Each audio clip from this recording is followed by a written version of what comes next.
살다 보면 기쁠 때가 있고 환난을 만날 때가 분명히 있습니다. 마냥 좋은 일만 생기면 얼마나 좋겠습니까? 그러나 틀림없이 나쁜 일도 절반은 차지하게 됩니다. 좋은 일 반, 나쁜 일 반, 5대5. 이게 보통의 일생이에요. 간혹 좋은 일이 6, 나쁜 일이 4.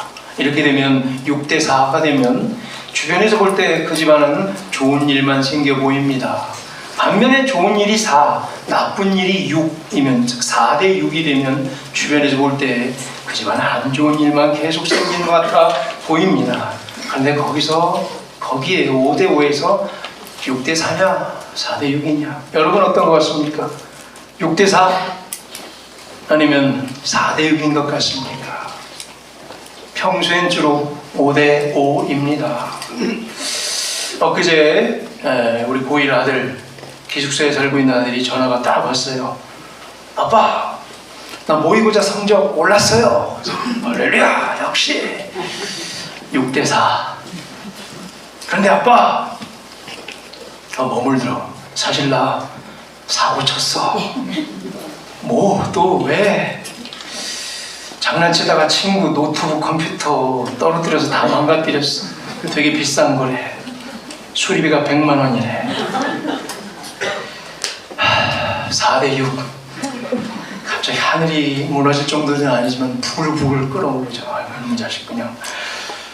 좀 조심 좀 하지. 어긋누리면서. 그 옆에서 우리 사모는 다다다다다. 이놈 자식은 맨날 너 행동이 왜 그렇게 맨날 저기 질질 맞고 어쩌고 몰라 네가 알아서 하고 막 품위와 격조는 다 사라지고 암울한 침묵만이 흐릅니다. 갑자기 4대6이죠. 이걸 어쩌면 좋을까. 그 다음날 갑자기 다 무슨 아이디어가 하나 딱 떠오르면서, 그제 제가 얼마 전에 자동차 운전자 보험을 든 적이 있어요. 들었는데 보험 지식에 해박하신 한 분이 조언을 해주셔가지고 가족 일상생활 배상 책임 특약이 있다 그러더라고요. 500원만 더 내면 된대요. 500원을 월 내는 것 중에. 그래 그럼 그 특약을 전화해서 특약을 딱 올렸어요. 추가했어요. 3달 전에. 가족 일상생활 중 배상 책임. 가족들 중에 일상생활하다가 이렇게 누구를 다치게 했거나 아파트나 화분이 떨어서 자동차를 망가뜨렸거나 뭐 이런 일이 생기면 물어주는데 대물배상 1억 원 있다고. 딱 알아보니까 이게 해당이 돼요. 갑자기 아들한테 딱 전화를 해가지고, 야, 인생 살다 보면 그럴 수도 있는 거야. 아빠가 다 물어줄게. 어깨 쫙 펴고 친구한테 기죽지 말고 당대히 살아가라. 인생 뭐 있냐? 응? 살다 보면 다 그럴 수 있는 거야. 5대5. 갑자기 또 살아났죠. 핵심이 뭡니까? 그게 그거라는 거예요. 6대4나 4대6이나 5대5나 다 그게 그거예요. 잘 안 풀린다고 너무 낙심하지 맙시다. 그래봤자 4대6이에요. 곧 5대5가 될 거예요. 또 너무 잘 나간다고 자만하지 맙시다. 그래봤자 6대4예요. 곧 5대5가 될지도 몰라요. 건강할 때가 있으면 질병에 걸려 아파할 때가 분명히 있죠.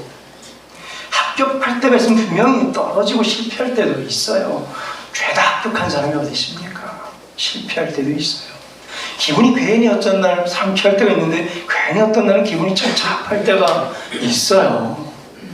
응원하고 있는 국가대표 축구팀이나 야구팀이 이길 때도 있지만 질 때도 있는 거예요. 항상 이기면 좋겠지만 특히 어떤 나라랑 할 때 가만히 보면 절반은 집니다. 이길 때는 한턱 쏘고 싶을 정도로 기쁘지만 질 때는 열을 받고 분노가 치밀어 오를 때도 있어요. 오늘 본문은 고라자손이 쓴 시인데요. 이 46편의 시, 여기 시인은 특별히 잘 안 될 때, 실패할 때, 위기에 닥쳤을 때, 화가 날 때, 마음에 들지 않을 때, 기분이 나쁠 때 하나님의 백성들이라는 자들은 어떻게 처신해야 될지 진솔하게 고민을 하고 있습니다. 오늘 우리 함께 이 시를 깊게 묵상해보며 부정적인 상황과 환경 속에서 대안을 찾고 극복할 수 있는 일체의 비결을 배워보는 소중한 시간 되기를 간절히 소망합니다. 하나님의 백성들은 즐거울 때, 막 기쁨이 넘칠 때 그 유일한 대상을 하나님께로 가져가야 돼요. 이유를. 하나님 때문에 내가 기쁘다. 하나님의 것이 뭐든지 발동할 때 그 자체가 기쁘고 즐거워요. 하나님으로부터 나오는 거예요. 하나님 자체가 기쁨의 대상이기 때문입니다. 동시에 성도가 기쁘고 즐거우면 다 하나님께로 분출돼야 됩니다. 다 하나님 탓입니다. 기뻐요. 즐거운 일이 생겼어요. 재수가 좋았네. 어쩌다 이랬어가 아니라 다 하나님께 가져가야 돼요. 하나님 때문에 내가 기쁩니다. 다윗이 그랬어요. 시편 9편 2절에서 한번 보면은요, 다윗은 내가 주를 기뻐하겠습니다. 내가 주님만을 즐거워하고 내가 주를 기뻐해. 이 찬양을 부르는 거예요. 지존하시며 이 주님 주 이름을 영원토록 송축하겠습니다라고 모든 것을 이 기쁠 때에 하나님께로 갖고 가는 거예요. 그래서 단순히 주님의 인도하심을 기뻐하고 주님의 함께하심을 즐거워하는 거죠. 주님의 말씀 기뻐하고 주님을 예배하는 것이 그냥 즐겁습니다. 크리스찬의 삶은 이렇게 단순해야 돼요. 복잡할 게 없어요. 주님과 함께 동행하니 기쁘고 즐거운 거죠. 교회에 나오는 것이 그저 단순히 기쁘고 즐거워야 돼요. 이유를 달면 안 돼요. 그냥 교회 나오는 것 자체가 기쁘고 즐거워요. 뭐 복잡하게 이유를 달고 꽁 해가지고 앉아있으면 안 돼요. 교회에 나오는 첫 번째 이유, 그저 기쁘고 즐겁기 때문인 거예요. 의무감과 사명감에 사로잡혀 따로 때로는 나올 수도 있지만 가장 첫 번째 이유는 그저 단순히 기쁘고 즐거워서 나와야 되는 게 맞는 거예요. 교회에 나올 때에 조금이나마 의무감으로 나왔다면 안 돼요. 그냥 여기 있는 게 기쁜 거예요. 이 시간에 함께 찬양하는 것이 너무 좋은 거예요. 다른 목적을 가지고 나오면 분명히 여기 뭔가 사심이 껴있어요. 예배는 성도들의 의무이기도 하지만 권리예요. 의무로 보면 억지로 앉아있게 되는 거예요. 권리는 마음껏 누릴 수 있는 거예요. 참 성도만이 누릴 수 있는 특별한 권리, 특권이 예배입니다. 아무나 예배 드릴 수 없어요. 그건 분명해요. 예배 드리는 자리에 참석해 앉아 예배를 볼 수는 있어요. 우리 가끔 예배 본다라는 표현을 하죠. 잘못된 거 아시죠? 예배는 보는 겁니까? 드리는 겁니까? 드리는 거예요. 성도만이 예배를 드릴 수 있는 특권이 있는 거예요. 물론 앉아서 예배 볼 수 있으면 구경할 수 있어요. 저 집사님 또 졸고 있네 하고 구경하고 여기서 눈 감고 찬양하고 있네. 이렇게 구경을 할 수 있어요. 그걸 뭐라 그래요? 예배 본다 그래요. 어떤 분들은 괜히 막 두리번 그래요. 집중을 안 하고 살펴봐요. 예배를 보고 있죠. 그분은 예배 드리는 게 아니에요. 몸은 나와 있는데 나와서 예배를 구경할 수도 있어요. 그러나 도무지 하나님께 예배를 드리지는 못하는 거죠. 나는 지금 의무로 여기 나와 하나님 앞에 서 있는가? 구경하러 나와 있는가? 참 성도의 특권으로 서 있는가? 스스로에게 물어보세요. 다. 우리 모두 참 성도의 특권으로 여기에 나와 예배드리고 있는 줄로 믿습니다. 자, 하나님의 백성들은 기쁠 때 어떻게 그래서 모든 대상을 하나님께 돌리라고 했어요. 하나님 때문에 기쁘다. 기뻐하는 중에 그 기쁨의 이유는 하나님이십니다. 자, 기뻐하는 중에 하나님은 기쁨의 이유예요. 근데 오늘 46편의 1절을 보면 환난 중에 그럼 어떡하죠? 기쁨 중엔 하나님은 기쁨의 이유인데 환난 중엔 하나님은 뭐예요? 피난처라는 거예요. 이 도식을 만들어 보십시오. 기뻐하는 중에는 뭐라고요? 하나님은 기쁨의 이유예요. 슬픔과 환난 중에 하나님은 뭐예요? 피난처십니다. 기뻐하는 중에는 기쁨의 이유시고 환난 중에는 피난처십니다. 기쁘거나 즐겁거나 슬프거나 환난 중이거나 모든 것이 하나님을 향해 있고 하나님으로부터 나온다는 신앙 고백으로 출발하고 있는 거예요. 살다 보면 기쁠 때가 있고 또 다 그럴 때마다 하나님 때문에 하나님으로부터 다 나온 것이다. 다 하나님 때문에 기쁘다라고 인정하는 우리 되시면 좋겠습니다. 또 살다 보면 5대5라고 절반은 환난이에요. 솔직히 안 풀리는 일이 반이에요. 다. 그때다 하나님이 큰 도움이시고 우리의 피난처는 오직 하나님 한 분이시라 이 신앙 고백하는 우리 됐으면 좋겠습니다. 기쁘면 하나님 때문, 어려움 당하면 하나님께 피난처로 피하는 우리. 자, 기쁘면 뭐라고요? 누구 때문? 하나님 때문. 슬프거나 아프거나 어렵거나 지치거나 두렵거나 걱정되거나 환난 중에 있으면 하나님은 우리의 뭐라고요? 피난처라. 이 시인이 오늘 전 배경은요 사실 전쟁이에요. 지긋지긋한 전쟁이 오래됐어요. 아수르의 산헤립 왕이 2만 대군을 이끌고 계속해서 공략해오고 곧 예루살렘 넘어가기 일보 직전에, 그때 왕은 히스기야 왕이었어요. 남유다에. 너무나 지긋지긋한 전쟁, 두려웠습니다. 공포 그 자체였습니다. 아수르 산헤립 왕은 천하무적처럼 보입니다. 그의 군대는 너무나 커 보입니다. 우리 남유다 군대는 피라미 같아 보입니다. 싸우면 싸우는 족족 다 집니다. 그걸 지켜보는 게 지칩니다. 뭘 해도 안 되는 거죠. 너무나 두렵고 지쳐버려서 다 버리고 어디론가 도망쳐버리고 싶을 뿐입니다. 이 기나긴 싸움이 너무나 지긋지긋하고, 그래서 오늘 매일매일의 긴장에 긴장으로 살아가요. 사람이 계속 긴장만 하면서 살아가요. 스트레스의 연속의 나날을 보내고 있습니다.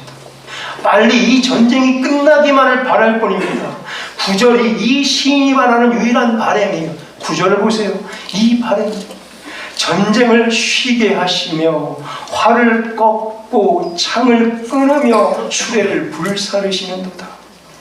시인에게는요 피난처가 필요했어요. 쉴 곳이 필요했어요.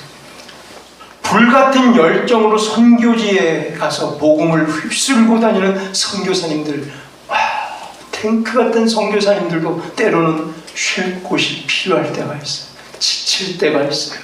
누구나 다 쉬어갈 수 있는 피난처가 필요합니다. 일이 항상 잘 되기만 하는 것은 아니기 때문이죠. 시편 40편 이사야 40편 40장 30절에서도 하나님께서 이사야를 통해서 이렇게 말씀하시죠. 소년이라도 피곤하며 곤비하며 장정이라도 넘어지며 쓰러진다. 젊은 사람도 피곤할 때가 있고 몹시 고단하고 지칠 때도 있는 거죠. 강하고 빠른 장정이라도 때로는 넘어지고 쓰러질 때가 있다는 거예요. 누구나 인생이 곤두박질 칠 때가 있다는 겁니다. 그때 쉬었다 갈 수 있는 곳이 있습니다. 어디죠? 우리에게는 여호와 하나님 피난처가 있습니다. 기쁠 때는 무조건 다 여호와 하나님 때문이다 라며 주를 기뻐하고 즐거워하십시다. 그러나 곤두박질 칠 때는 하나님만이 우리의 피난처인 줄로 믿습니다. 슬프고 마음 상할 때, 너무 고단하고 지치고 피곤할 때, 때로는 몸이 생각처럼 말을 듣지 않을 때, 질병으로 두려울 때, 일이 잘 풀리지 않을 때, 화가 확 치밀어 오를 때, 뭐 하나 되는 일이 없을 때 좀 쉬십시다.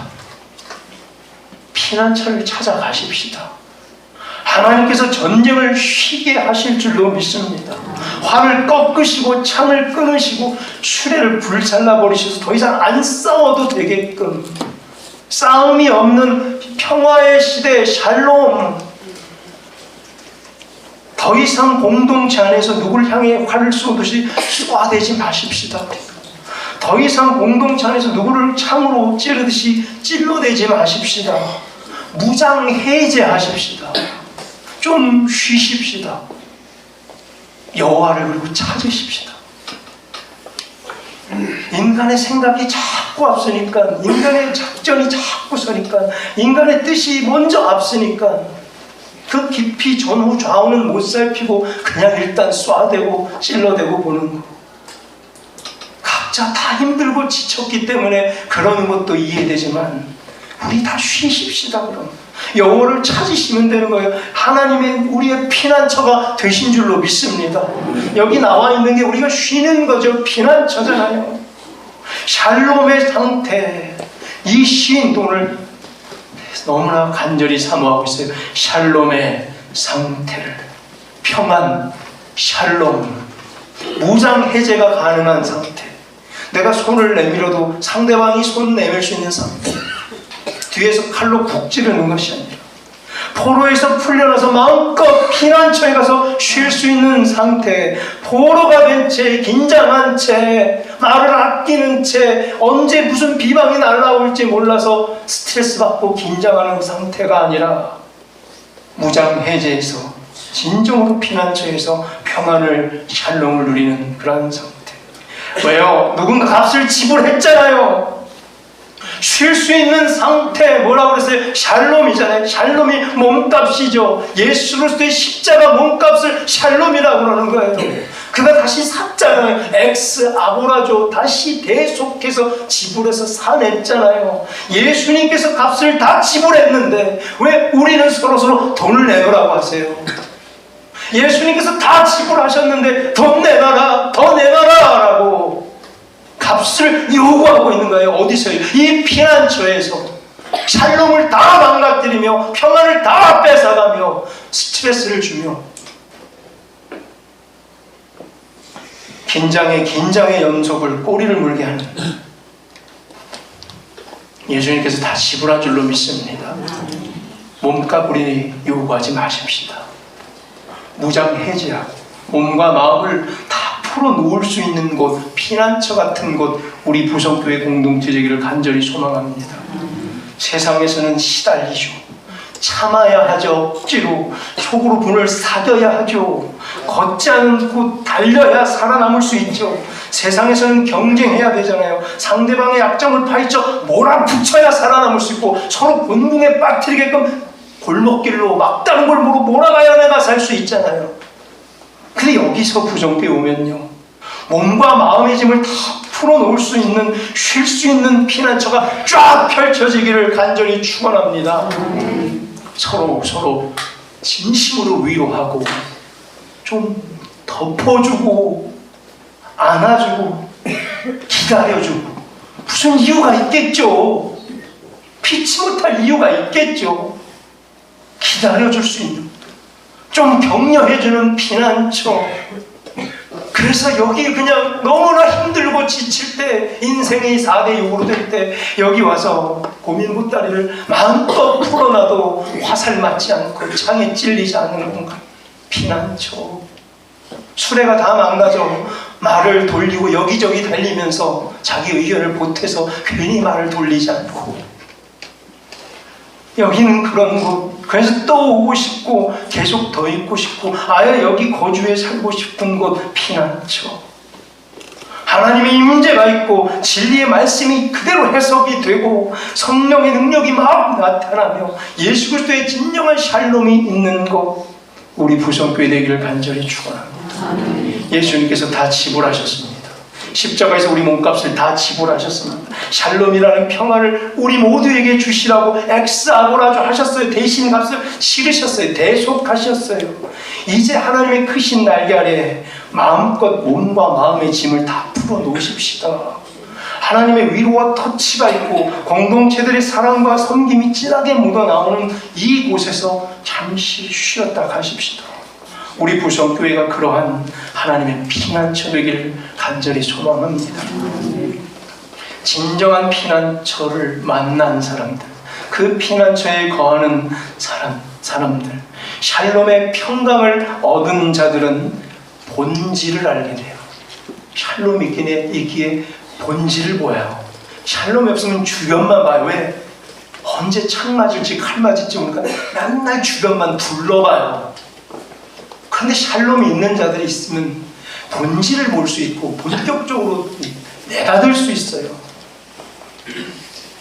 껍데기를 붙잡지 말고 진짜를 붙잡게 됩니다. 진짜가 뭔지 알게 되는 시간. 맨날 껍데기만 붙잡고 이래라 저래라, 진짜를 붙잡고 한 발짝씩 큰 걸음을 내디뎌야 되는데, 하나님이 원하는 경영에 그렇게 동참해 가야 되는데 맨날 껍데기만 붙잡고, 그럼 진짜가 뭔지 알 수가 없습니다. 그래서 흔들리게 되는 거죠. 감정은 동요되고 주변의 소문에 평정을 잃게 돼요. 그러지 마십시다. 흔들리지 마십시다. 감정에 동요되지 마시고 주변의 소문에 평정을 잃지 마십시다. 2절과 3절을 보면요, 땅이 변하든지 산이 흔들려 바다에 빠지든지 바닷물이 솟아나든지 뛰놀든지 두려워하지 않게 됩니다. 내 것이 있기 때문에 평정심을 갖게 됩니다. 주변에 휘둘리는 신앙이 아니라, 여기서 땅이 변하면 어이구 땅이 변하네, 산이 흔들리네, 바다에 빠졌네, 이거 이렇게 하면 어떡하지, 바닷물이 솟아네, 뛰노네, 막 이렇게 주변 정황에 휩싸여 눈돌아가는 신앙이 아니라, 저 끝에서 다시 오고 계신 주님과 딱 눈 마주친 채 종말을 향하여 달려가며 매일매일 마라나타를 부르는데 무슨 주변의 눈 시선을 빼앗기겠습니까? 평정심을 갖고, 그래서 주변에 휘둘리는 신앙이 아닌 자기 본질에서 나오는 신앙을 갖게 되는 거예요. 맨날 보면 남 얘기로 힘들어요. 그래서 당신은 어떤데? 남의 것 때문에 좌절해요. 너는 어떤데? 내 것이 없잖아요. 내 것이 하나도 없어요. 이 사람은 저렇고 저 사람은 저렇고 이 사람이 이래. 그래서 당신 건 뭔데요? 아무것도 없어요. 그 신앙을 가져야 돼요. 모든 상황에서 기쁨과 즐거움을 놓치지 않게 돼요. 그런 사람들. 그래서 진짜 웃을 수 있어야 돼요. 진짜 웃는 게 힘이고 능력이고 아무나 못 웃어요. 그렇지, 크리스찬의 유일한 힘과 무기와 특권이 웃음이에요. 트레이드 마크가 웃음이에요. 주변 보면 웃음이 나옵니까? 그래도 크리스찬은 웃을 수 있는 거예요. 그 중심이, 본질이, 내 신앙이 있기 때문에 웃을 수 있는 거예요. 웃음이 없는 사람이 어찌 크리스찬이라 할 수 있겠습니까? 웃음이 도저히 나오지 않으면 어이가 없어서라도 웃어야 되고요, 기가 막혀서라도 웃어야 돼요. 우리 돌도 안 지난 애기 경준이 얼마 전에 유아 세례 받은 애 딱 보면 인상을 팍 쓰고 있거든요. 그래가지고 제가 딱 보고 우르르 까꿍 그래요. 씩 웃어줘요. 어이가 없어가지고. 그래서 우르르 까꿍이라고 하는 거예요. 우리 옆 사람에게 우르르 까꿍 해보세요. 시작. 우르르 까꿍. 웃어야 정상인데 그래도 안 웃는 사람이 있어요. 하나님이 웃게 만들게 할 줄로 믿습니다. 여러분 최선을 다했어요. 오르르 까꿍 했잖아요. 웃으라고. 자, 주변 상황 때문에 위아래로 내려갔다 들렸다 내렸다 하는 신앙이 아니라 진짜 내 신앙으로 서는 나. 고린도후서 5장 17절에서 바울이 말하는 그러한 신앙. 그런즉 누구든지 어디 안에 있으면, 그리스도 안에 있으면 뭐라? 새로운 피조물이잖아요. 새롭게 빚어졌어요. 어디 있으면, 그리스도 안에 있으면 새로운 피조물인데 맨날 옛 것만 붙잡고, 왜 그리스도 안에 없어요? 그럼 증거를 거꾸로 돌려보면 알잖아요. 그리스도 안에 없는 거예요. 그 사람은. 그리스도 안에 있는 자는 새로운 것을 계속 도전할 수밖에 없어요. 새 포도주에 담으라고 그랬잖아요. 헌 포도주는 터진다고 예수님께서 몇 번을 말하셨어요. 그럼 그리스도 안에 있는 게 아니잖아요. 새로운 피조물이 돼야 돼요. 그리스도 안에 있기 때문에 돌아와 새 것이 되었다. 이전 것을 다 버리고 새로운 피조물로 서 있는 나. 여기부터 오늘 다시 출발하면 이미 한 걸음 걷는 거예요. 근데 내가 말이야 옛날에는 말이야 안 걷겠다는 얘기잖아요. 계속 그냥 오늘 변화받아 새로운 피조물로 오늘 한 발짝 버는 사람이 더 먼저 가는 거예요. 옛날에 말이면 안 걷고 또 뒤처지는 거예요. 사람 걸으세요. 오늘부터 걸으세요. 새로운 피조물이 돼서 걸어 나가야 돼요. 이전 것을 과감히 버리고 여기 새로운 피조물부터 빨리 첫걸음을 떼는 사람이 더 앞서가게 되는 것이 기독교의 신비잖아요. 이제 말씀 맺겠습니다. 기쁠 때는 뭐라? 오직 주를 기뻐하라. 환난 날에는 오직 피난처를 찾으십시다. 하나님이 우리의 피난처십니다. 그리고 그의 진짜 백성들이 모여있는 여기가 우리 부성교회 공동체가 피난처인 줄로 믿습니다. 여기서 우리 마음껏 쉬십시다. 인생의 고민보따리 마음껏 내려놔도 비방하지 않고 수셔대지 않고 진짜 덮고 위로하고 배려할 수 있는, 끝까지 기다리고 그럴 수 있지 인정해 줄 수 있는 공동체. 하나님께서 우리로 하여금 전쟁을 쉬게 하실 줄로 믿습니다. 화를 꺾게 하시고 창을 끊고 수레를 다 불태우게 하실 것이고, 우리에게 그래서 진정한 샬롬, 평안을 부어주시기를 간절히 소망합니다. 피난처에서 하나님의 샬롬을 진정으로 누리는 자 다 되시기를 간절히 축원합니다. 여기서는 땅이 변하든지 아무 상관없고, 산이 흔들리든지 바닷물이 솟아나든지 뛰노들지 상관없어요. 그냥 우리는 우리입니다. 우리의 본질을 바라보십시다. 주변에 의해서 평가받고 평가하지도 말고, 상황과 환경에 의해서 천국과 지옥을 왔다 갔다 하지도 마시고, 그런 가짜 신앙이 아니라 하나님 앞에 진짜 단독자로 자기 믿음 들고 자기 신앙 들고 그 위치를 정확히 간파한 채 내가 있어야 할 그 자리에 서 있는, 하나님의 음성을 듣고 깊은 고요 속에 세미한 음성 듣고 음미해 볼 수 있는 진짜 신앙, 자기 신앙 가지시기를 주의 이름으로 축원합니다. 그런 자들이 다 모여 여기 부성교회 공동체의 신앙의 색깔, 영성이라고 그러죠. 영성은 신앙 색깔이에요. 우리 색깔, spirituality, 그 영성을 만들어내는 우리 부성교회, 아름답게 그 신앙의 색깔이 조화를 이루어 펼쳐나가는 귀한 샬롬의 공동체, 피난처인 공동체 되기를 주의 이름으로 간절히 축원합니다. 아멘.